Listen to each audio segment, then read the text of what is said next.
Center 1. Good evening. Many folks are benefiting from the North Dakota oil boom, but some are struggling in the vibrant economy. We'll tell you why. Plus, obesity is on the rise. It could be affecting you or your family. We'll tell you how to get your health back on track. And the Prize Patrol surprises some teachers on this Monday. Good evening and welcome to News Center 1 at 5:30. I'm AdamU. Brittany will be here at 10.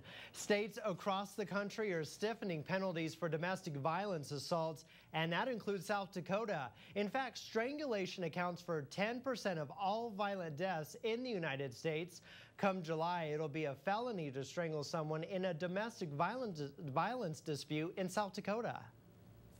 More people are strangled than you would imagine.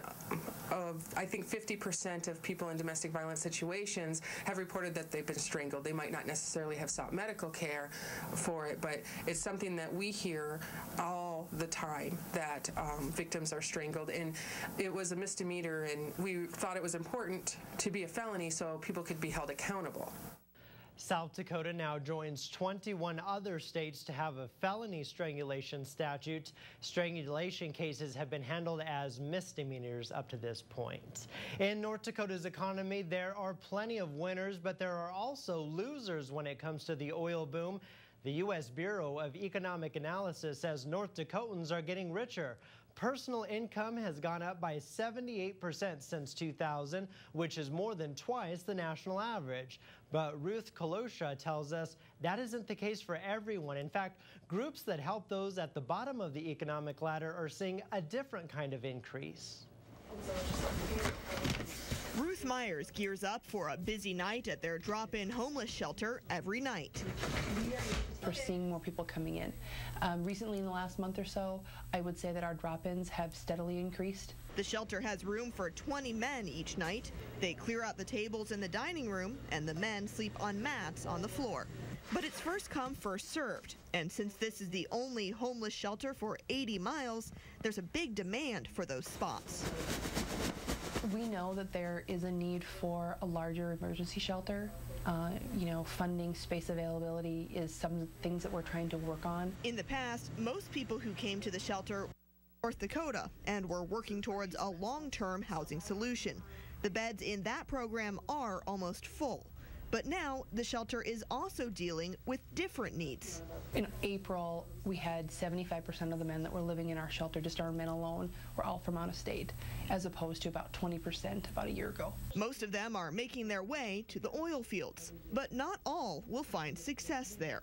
Many people are coming back and realize that's not the kind of work they can do. Since there are still plenty of jobs available in Bismarck, many families are landing in the city and are looking for help to get up and running. Almost 50% of the people we're seeing this year are first time at our food pantry. We're seeing people who have never been to North Dakota before. But that means many of these shelves are getting bare. In the last 6 months, we've seen an increase of 44% on requests for the food pantry. Add to that the usual increased demand when kids are out of school for the summer months. On top of that 44% increase, we're going to see another 15-20% without any question in the next 3 months. These groups are trying to find ways to keep meeting those needs to the best of their abilities. In other news now, the latest report from the Centers for Disease Control says 32 million Americans will be obese by 2030. To put that number into perspective, that's literally 42% of the U.S. population. Obesity increases the risk of heart disease, type 2 diabetes, some types of cancer, sleep apnea, and much more. However, many people are unaware that research suggests that losing 5% of your body weight can significantly improve your health and reduce the risk of complications from type 2 diabetes and heart disease. News Center 1's Daniel Grossman spoke with numerous professionals, from nutritionists to fitness instructors and a psychologist.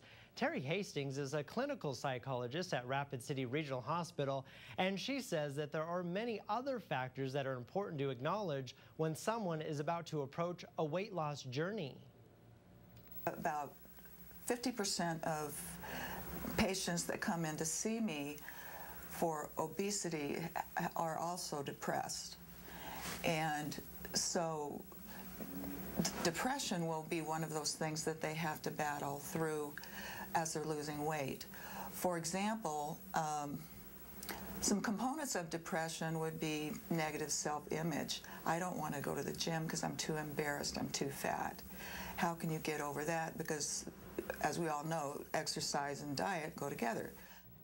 And tune in at 6 a.m. on News Center 1 today, tomorrow morning through Friday for her 4-part series on the topic. Tomorrow begins the series on how you can turn your life around and learn how to get your health back on track. In other news now, 17 local teachers got quite the surprise this afternoon. The Rapid City Public School Foundation surprised teachers with grant money to be used into special projects next year. The Price Patrol visited 9 different Rapid City public schools and gave out nearly $10,000 in grant money. Teachers applied for the grants by writing an essay explaining why they could use the money to fund their projects. Price Patrol. We do this twice a year, awarding grants to teachers for special projects in their school. And today, right now, we're at Central, where we awarded several grants, particularly for the science wing. So it's an exciting day. Who doesn't love giving away money?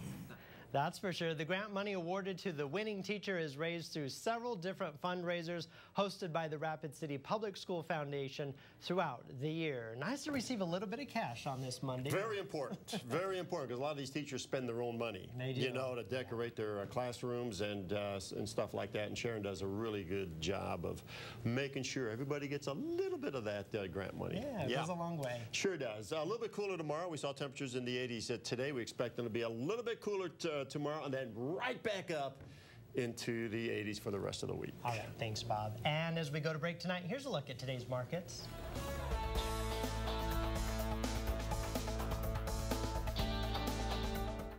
It's time once again to get ready for Denver Mattress's Spring Savings Event. Get great savings, plus